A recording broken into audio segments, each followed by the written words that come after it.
L'évangile du confort promet une vie de bénédictions ininterrompues et une paix immuable. Mais il nous rend vulnérables à l'amertume et profondément idolâtres de nos propres désirs. L'héritage doctrinal de Charles Spurgeon, le prince des prédicateurs, nous ramène à la vérité inébranlable.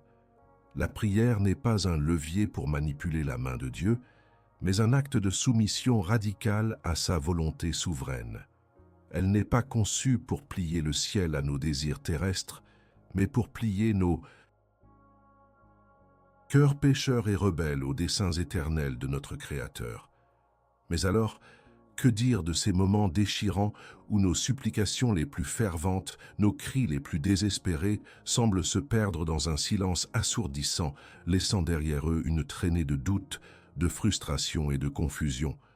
Cette douleur lancinante face aux prières non exaucées, à cette impression d'un Dieu lointain ou indifférent, n'est pas le signe d'une foi faible, mais le symptôme d'une doctrine mal comprise. Elle révèle une faille profonde, non pas dans le caractère de Dieu, mais dans notre perception édulcorée de sa souveraineté absolue et de la nature véritable de son amour. Vous avez peut-être imploré le ciel pour une guérison qui n'est jamais venue, pour une situation financière désespérée qui n'a fait qu'empirer, pour un proche égaré qui s'est éloigné davantage, ou pour une paix intérieure qui semble toujours hors de portée. Vous avez récité les formules, jeûné, confessé, et pourtant. Le silence persistait, lourd, pesant, écrasant. Ce n'est pas votre imagination. Cette frustration n'est pas une faiblesse spirituelle. Elle est une blessure spirituelle profonde, infligée par une compréhension erronée de ce que signifie réellement prier selon le cœur de Dieu. On vous a peut-être dit que si vous aviez suffisamment de foi, si vos paroles étaient assez puissantes, si vos intentions étaient pures, Dieu se plierait à votre requête. Mais cette doctrine, si répandue, n'est rien d'autre qu'une idolâtrie subtile, transformant le Créateur tout-puissant en un distributeur de bénédictions conditionnelles, soumis à nos caprices et à notre performance spirituelle. L'Église moderne, dans sa quête effrénée de pertinence et de croissance numérique, a souvent dilué la puissance et la gravité de la prière, la réduisant à un outil de confort personnel, une sorte de formule magique pour obtenir ce que nous voulons. On a troqué la majesté du trône céleste contre la banalité d'un guichet de service client divin. Nous sommes devenus experts pour formuler des demandes, mais des novices en matière de soumission. Nous avons oublié que la prière authentique commence par l'humiliation et la reconnaissance de notre totale dépendance, non par une liste de courses spirituelles. Spurgeon, avec son éloquence tonitruante et sa fidélité inébranlable à la parole de Dieu, nous rappellerait que la prière n'est pas un monologue humain, mais un dialogue sacré, où la voix de Dieu a toujours la prééminence. Elle n'est pas là pour satisfaire nos convoitises, mais pour transformer notre âme, pour aligner notre cœur avec les desseins éternels d'un Dieu infiniment sage et bon, même lorsque ses réponses diffèrent radicalement de nos attentes. La vérité éternelle ne promet pas la satisfaction de nos caprices, mais la sanctification de notre être. Elle ne nous garantit pas des réponses immédiates et agréables, mais une relation profonde avec le seul qui connaît la fin dès le commencement. Ce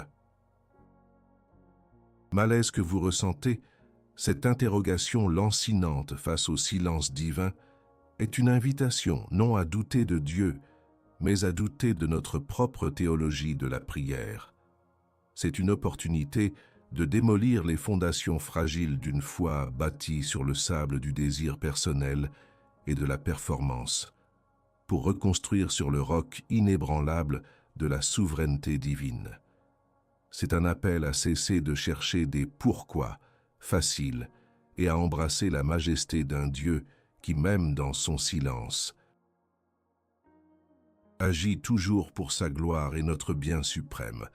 tel que défini par lui seul. La Bible n'est pas un manuel de comment obtenir ce que vous voulez de Dieu, mais le récit d'un Dieu qui révèle sa volonté et invite sa création à s'y conformer. Le véritable trésor du chrétien ne réside pas dans l'exaucement de toutes ses prières, mais dans la certitude de la communion avec l'Esprit Saint, une communion qui transcende les circonstances et les attentes déçues. Mais si nous sommes si souvent déçus, si nos prières semblent si souvent vaines, n'est-ce pas parce que nous avons mal identifié le véritable ennemi, non pas le silence de Dieu, mais le murmure persistant de notre propre orgueil? Est-ce que ce n'est pas notre propre souveraineté auto-proclamée qui entrave le flot de la grâce, rendant nos supplications plus des exigences que des requêtes humbles? Je veux que vous preniez un instant, maintenant même. S'il y a une prière que vous avez faite, une attente profonde, un désir ardent que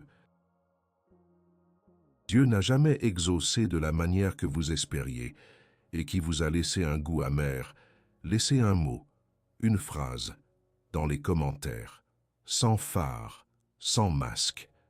Quel est ce fardeau, ce pourquoi qui pèse sur votre âme? Répondez maintenant. Ce n'est pas une pilule douce que je vous propose, mais un diagnostic sans complaisance. L'Évangile moderne, trop souvent, a transformé la prière en un acte de souveraineté humaine déguisée. Nous sommes encouragés à déclarer, à revendiquer, à décréter, comme si nos paroles avaient le pouvoir de plier la volonté divine à nos propres plans. Charles Spurgeon, dans l'ardeur de ses prédications, aurait dénoncé cette hérésie avec une ferveur prophétique. Il aurait rappelé que le Dieu de l'Écriture n'est pas un majordome cosmique à notre service, ni un génie enfermé dans une lampe, attendant nos 3 vœux. Il est le Très-Haut, le potier, et nous sommes l'argile. Notre position est celle de l'humble suppliant, non du dictateur spirituel. Combien d'entre vous ont connu cette lassitude spirituelle, cette sensation d'être dans une routine sans âme, de fréquenter l'Église pendant des années sans expérimenter une transformation réelle, profonde, qui va au-delà des émotions passagères?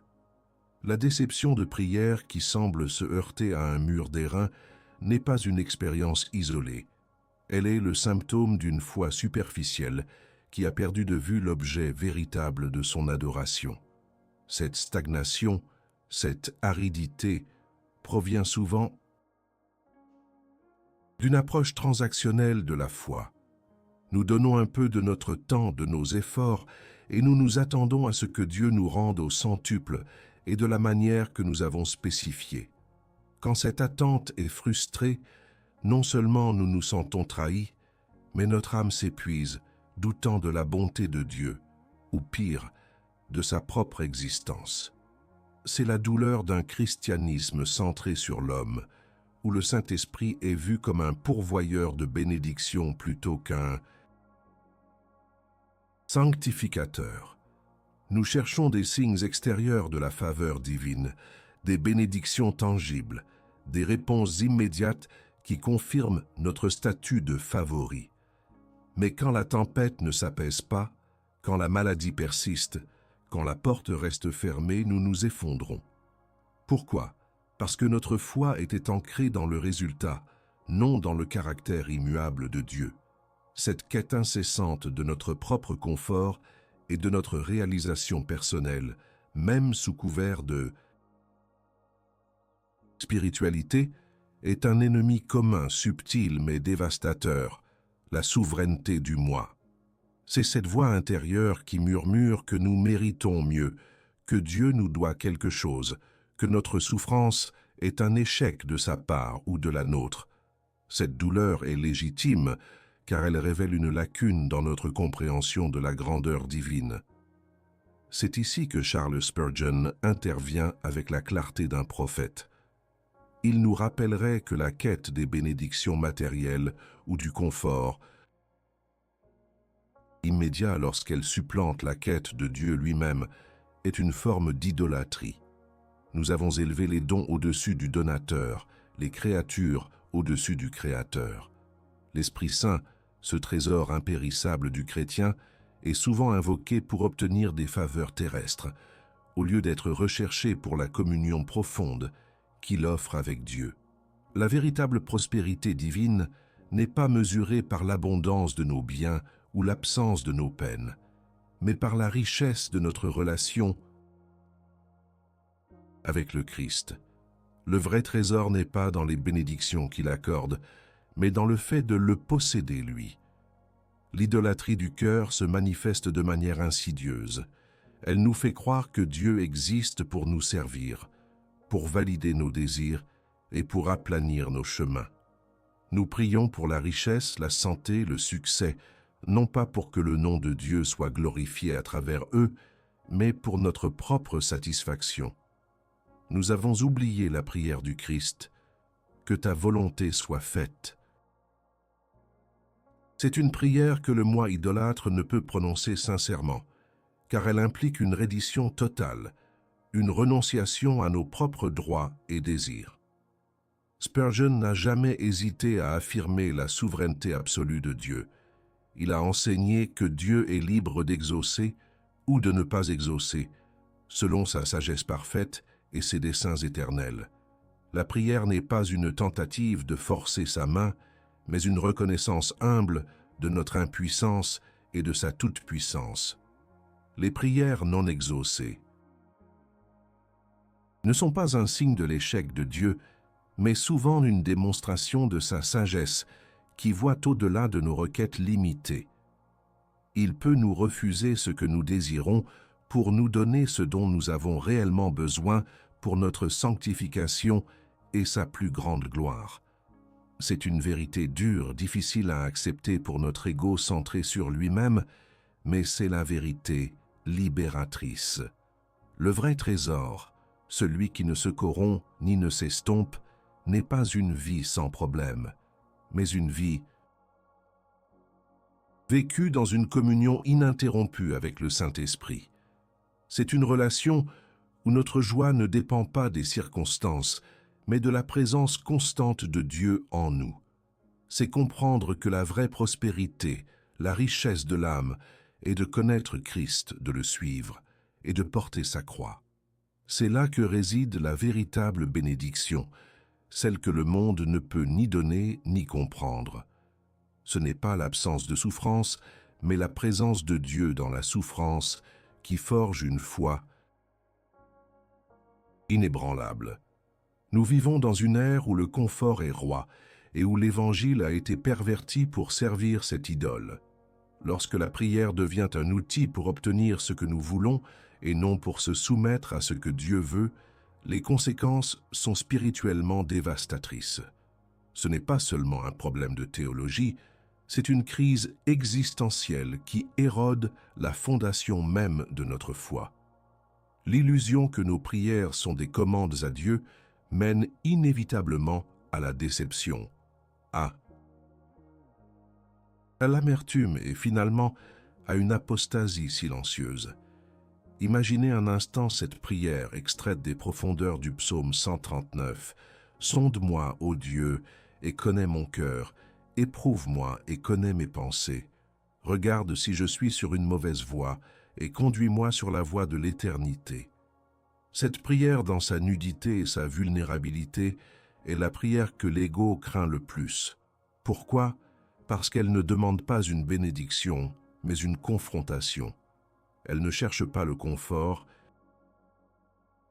mais la conviction. Elle invite le Tout-Puissant à pénétrer les recoins les plus sombres de notre âme, à exposer les motivations cachées, les idolâtries secrètes, les péchés que nous chérissons en catimini. La plupart d'entre nous préférerions prier pour une nouvelle voiture, une promotion, la guérison d'une maladie bénigne, plutôt que de demander à Dieu de révéler la racine de notre orgueil, l'amertume qui ronge notre cœur, la convoitise qui déforme notre regard. Demander à Dieu de sonder notre âme, c'est le supplier de démolir nos autels personnels, de briser nos idoles, de déchirer le voile de l'auto-tromperie.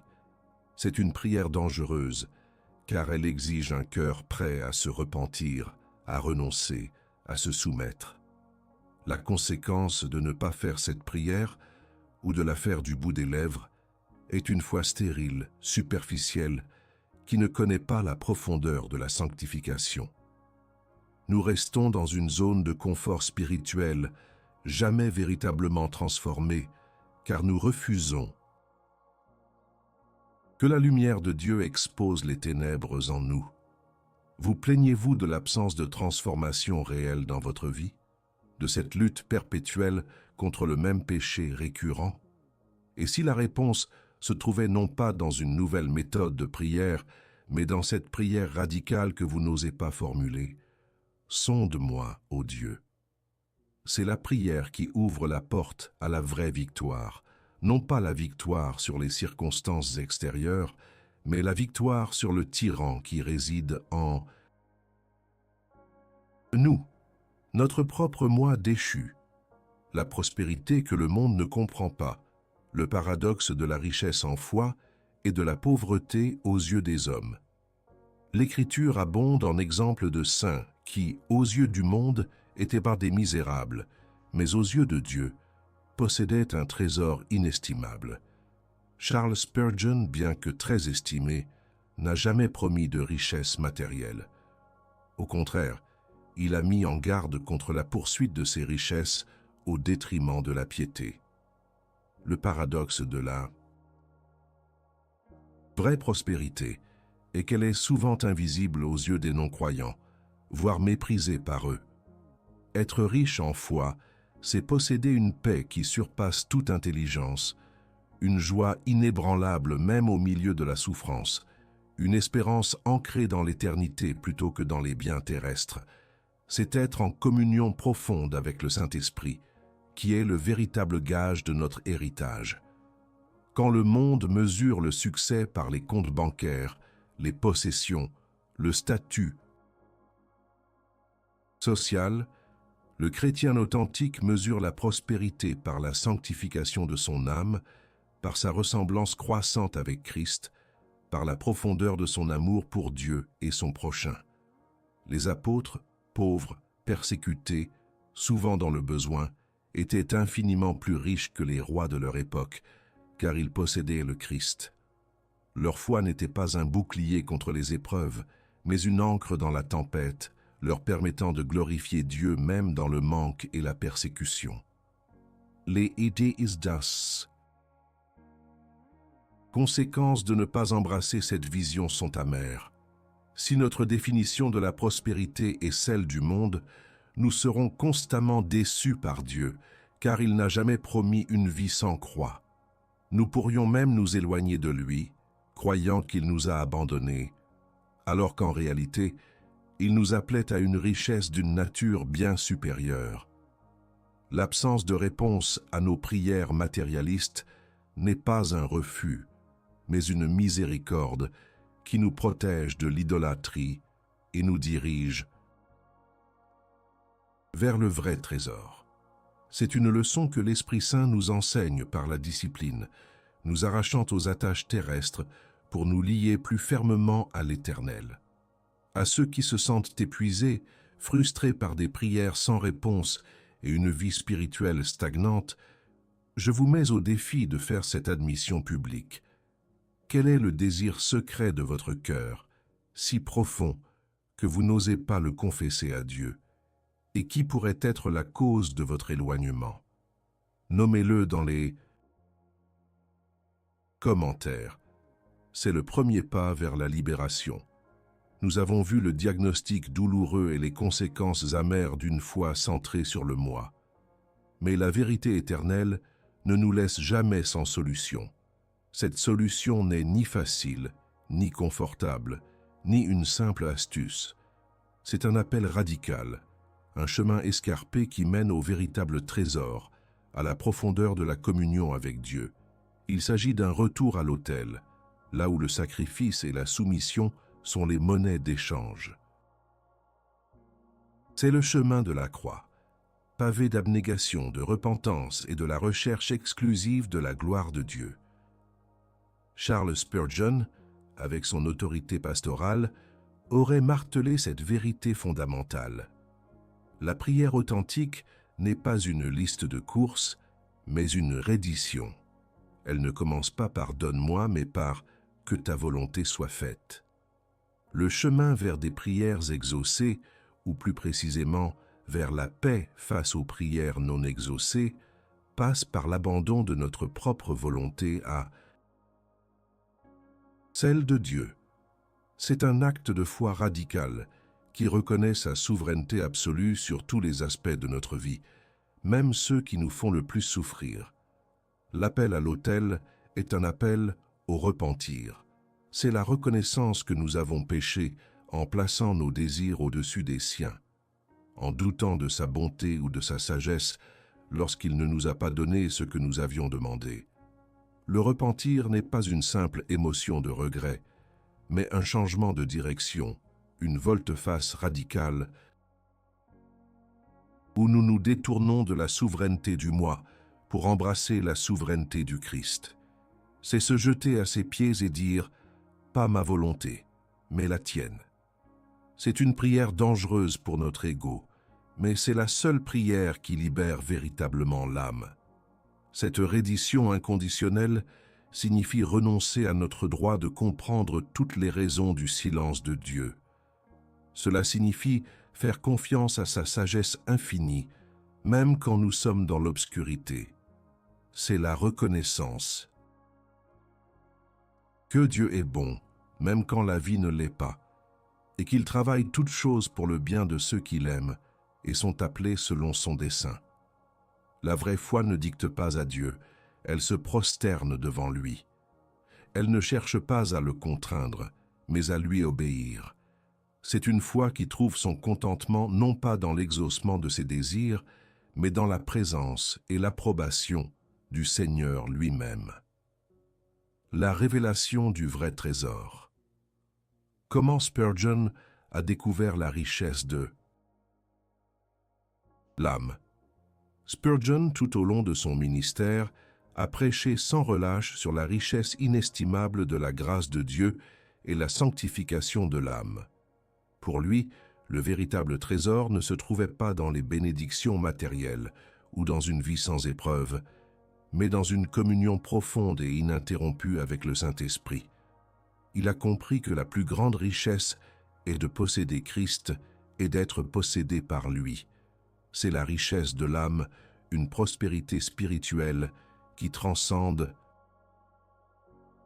toutes les vicissitudes de la vie terrestre. Spurgeon a expérimenté personnellement la souffrance, la maladie, la dépression, et pourtant, sa foi restait ancrée dans la souveraineté de Dieu. Il a découvert que la grandeur de Dieu ne se manifestait pas toujours dans des réponses spectaculaires à ses prières, mais souvent dans la force qu'il lui donnait pour endurer, dans la paix qu'il infusait au milieu de la tempête et dans la transformation progressive de son caractère pour ressembler davantage à celui de son Sauveur. C'est dans ces épreuves que son âme s'est enrichie, non par l'accumulation de biens, mais par une dépendance plus profonde à Christ. Le vrai trésor du chrétien est la vie même de l'Esprit Saint en lui.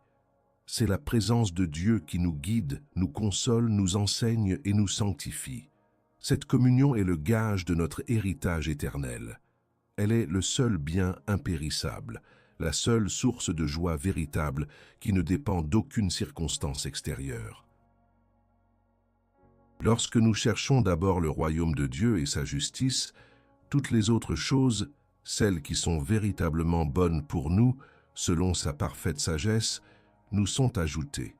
C'est une promesse de Dieu, mais elle est subordonnée à notre soumission inconditionnelle. Cet appel à l'autel n'est pas un appel à un confort illusoire, mais à une sanctification douloureuse mais glorieuse. C'est un appel à mourir à nous-mêmes chaque jour, à prendre notre croix et à suivre Christ. C'est le chemin vers la liberté véritable. celle qui se trouve non pas en obtenant ce que nous voulons, mais en voulant ce que Dieu veut. C'est là que réside le véritable trésor, la paix qui dépasse toute compréhension, la joie que le monde ne peut ni donner ni ôter. C'est par la puissance du Saint-Esprit que cette transformation devient possible, nous permettant de dire avec une foi inébranlable « À toi soit la gloire, Seigneur, et que ta volonté soit faite. » Nous sommes parvenus au terme de cette exploration douloureuse mais vitale. La dure vérité sur les prières non exaucées n'est pas une accusation contre votre foi, mais une confrontation avec une théologie superficielle qui a trop longtemps dominé le paysage spirituel moderne. Nous avons démasqué l'idolâtrie du moi, cet ennemi insidieux qui nous pousse à considérer Dieu comme un simple pourvoyeur de nos désirs et non comme le souverain absolu de l'univers. Nous avons compris que la frustration et la stagnation spirituelle sont les fruits amers d'une foi qui cherche le confort avant la sanctification, les bénédictions avant le bénisseur. Charles Spurgeon, avec l'autorité d'un prophète et la compassion d'un berger, nous a ramenés à la source de la vérité. Il nous a montré que la prière n'est pas une liste de commandes, mais un acte de soumission radicale. Elle n'est pas là pour plier la volonté de Dieu à la nôtre, mais pour plier la nôtre à la sienne. Le véritable trésor du chrétien n'est pas l'exaucement immédiat et constant de toutes ses requêtes, mais la richesse inestimable de la communion avec l'Esprit Saint, une communion qui se forge et s'approfondit dans la fournaise des épreuves et le silence apparent de Dieu. C'est dans ce silence que notre dépendance est testée, que notre confiance est purifiée, et que notre âme découvre la profondeur insondable de la sagesse et de la bonté divine. L'appel à l'autel n'est pas une option, mais une exigence pour quiconque aspire à une foi authentique et persévérante. C'est un appel au repentir, à renoncer à la souveraineté du moi et à embrasser pleinement la souveraineté de Dieu. C'est un appel à prendre notre croix, à mourir à nos désirs égocentriques et à rechercher avant tout le royaume de Dieu et sa justice. C'est dans cette reddition inconditionnelle que nous trouvons la véritable paix, la joie inébranlable et la force d'endurer toutes choses, sachant que la main de Dieu est toujours à l'œuvre pour sa gloire et pour notre bien éternel. Lédine. Saint-Esprit est le véritable moteur de cette transformation, nous donnant la capacité de dire non à nous-mêmes et oui à la volonté divine, même quand elle est difficile.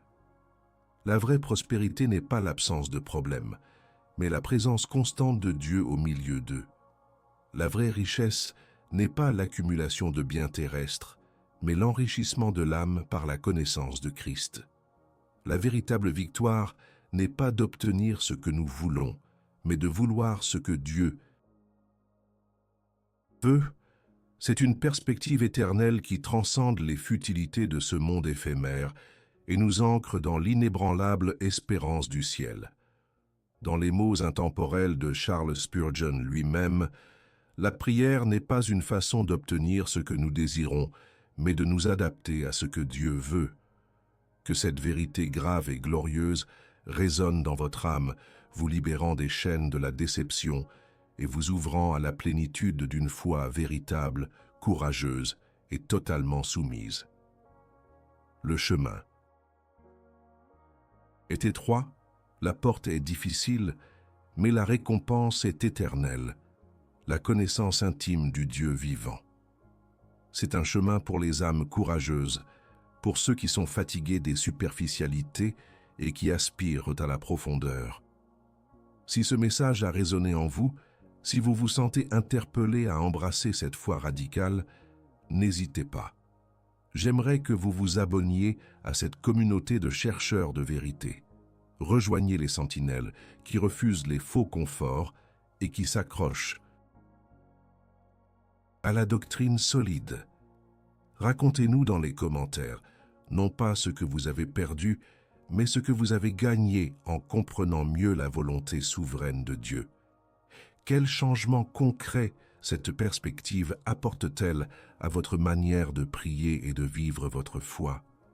Nous voulons entendre vos histoires, vos découvertes. Partagez ce message avec ceux que vous savez aux prises avec les mêmes questions. La vérité, même difficile, est un trésor qui mérite d'être partagé. La trajectoire de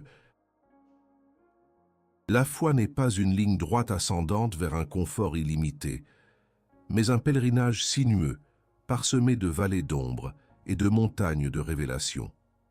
Le silence de Dieu, loin d'être un signe de son absence ou de son indifférence, est souvent son langage le plus profond, un pinceau divin peignant la résilience, la patience et une foi plus pure sur la toile de notre âme.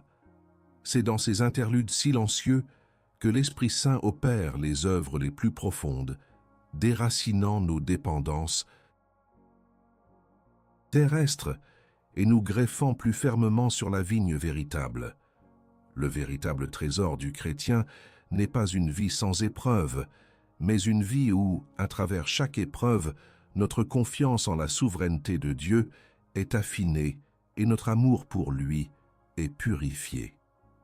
La prospérité divine, telle que comprise par les géants de la foi comme Spurgeon, n'est pas l'abondance matérielle, mais l'abondance de la grâce dans le cœur, une richesse spirituelle qui transcende la compréhension humaine. Nous aspirons naturellement aux réponses immédiates, aux résolutions claires et aux victoires manifestes.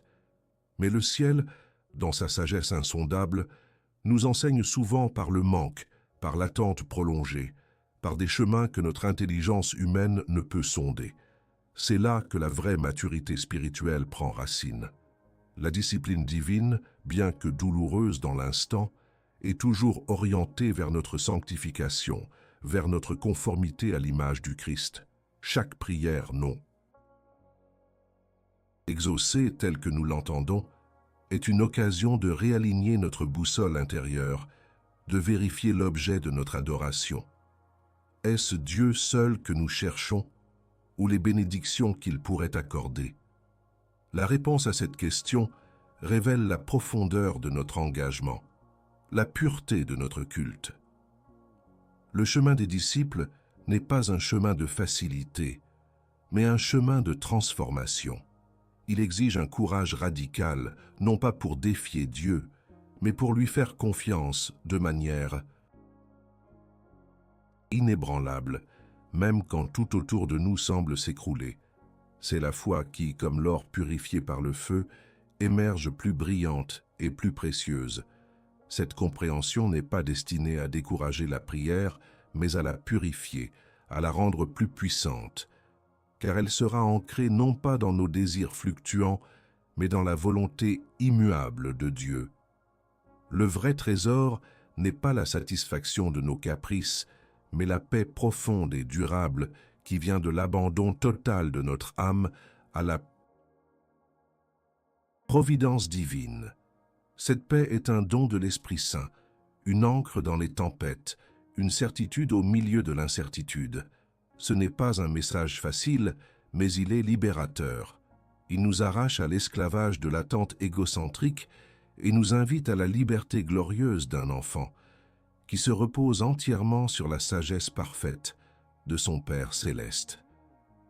C'est une invitation à chercher une intimité avec Dieu qui va au-delà des requêtes, une communion où sa présence est plus précieuse que n'importe quelle réponse spécifique à nos prières. Que cette vérité grave et éternelle ancre votre âme et vous donne une perspective nouvelle sur le plan souverain de Dieu pour votre vie, même dans les moments de silence le plus profond. Le Saint-Esprit est notre guide constant, nous rappelant la vérité même lorsque nos émotions nous tirent vers le doute. Si ce message a remué quelque chose en vous, si la clarté de cette vérité éternelle a éclairé un recoin de votre âme, alors l'heure n'est plus à la passivité. Nous ne cherchons pas des auditeurs tièdes, mais des disciples ardents, des âmes transformées qui osent se confronter à la doctrine solide. C'est le moment de prendre position. La foi n'est pas une méditation silencieuse et privée. C'est une déclaration, un engagement, un acte de courage public. Vous avez écouté, vous avez réfléchi, vous avez peut-être même ressenti l'aiguillon de la conviction. Maintenant, agissez. Je vous lance un défi audacieux, un appel à la bravoure spirituelle. Si vous êtes prêt à abandonner les illusions d'une foi facile et à embrasser la dure mais glorieuse vérité de la souveraineté divine, prouvez-le. Le défi de la courage. 1. Abonnez-vous à cette chaîne. Ne vous contentez pas d'être un spectateur. Devenez un membre actif de cette communauté qui privilégie la profondeur à la superficialité. Cliquez sur le bouton d'abonnement. C'est un acte de ralliement. 2. Laissez un j'aime sur cette vidéo. Ne sous-estimez pas la puissance de ce geste. Un j'aime n'est pas juste un clic, c'est un acte public de soutien à la vérité, un signe que vous refusez de laisser le message de l'Évangile être dilué. C'est affirmer, je crois que cette vérité est essentielle. 3. Partagez cette vidéo. Ne gardez pas cette révélation pour vous. Partagez-la avec quelqu'un qui, vous le savez, lutte avec les mêmes questions, avec le silence de Dieu, avec la superficialité ambiante. Devenez un instrument de clarté. 4. Laissez. Votre commentaire, la volonté de Dieu est mon trésor. C'est une confession, une déclaration. En écrivant ces mots, vous inscrivez votre engagement à rechercher non pas ce que vous voulez, mais ce que Dieu veut, reconnaissant que sa volonté est le véritable trésor, la source de toute prospérité divine. Ce n'est pas une simple phrase, c'est un serment. Osez-vous le faire? Osez-vous déclarer publiquement votre reddition à la souveraineté de Dieu? L'écho de votre engagement résonnera bien au-delà de ces commentaires. Votre silence est un choix, votre voix est une déclaration.